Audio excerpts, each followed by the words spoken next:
dumating ako sa point na parang sumuko na din ako sa magkakasunod na nangyari. And then they asked me, do you want this? And then I said, yes.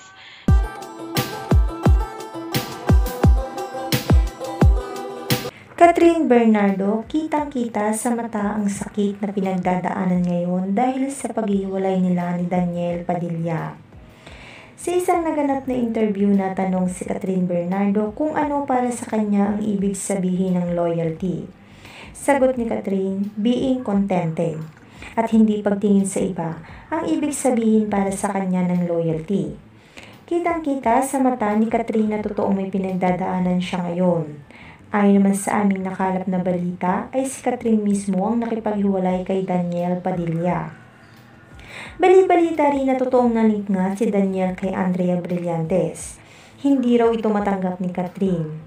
Madalas daw pagselosa ni Catherine Bernardo si Andrea Brillantes dahil na rin daw sa pinapakita nitong motibo kay Daniel Padilla. Kung matatandaan sa naging interview kay Andrea Brillantes ay natanong rin ito kung sino at kanino ito nagkakakrasya sa showbiz. Lakas loob naman sumagot ang aktres na si Andrea Brillantes. Sagot nito ay si Daniel Padilla daw ang kanyang natitipuhan. Dito na yung nagkaroon ang dahilan ang netizen na magkaroon ng idea na baka nga raw si Andrea Brillantes ang third party sa paghihiwalay ng Katniel ngayon.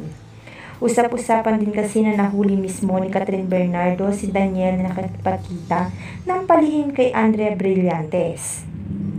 Komento naman ng ilang netizen na di mas hamak daw na mas maganda at bagay si Daniel para kay Catherine kesa kay Andrea. Laking lamang din daw ni Catherine kay Andrea na nakailan itong breakup sa loob ng ilang taon lang. Siguro daw ay dahilan na ugali nito kaya iniwan ng lalaki si Andrea. Si Daniel naman ngayon ang tinatarget niya kaya kung totoo man daw na nahulog ang loob ni Andrea at ni Daniel ay sigurado rin daw na hindi sila magtatagal.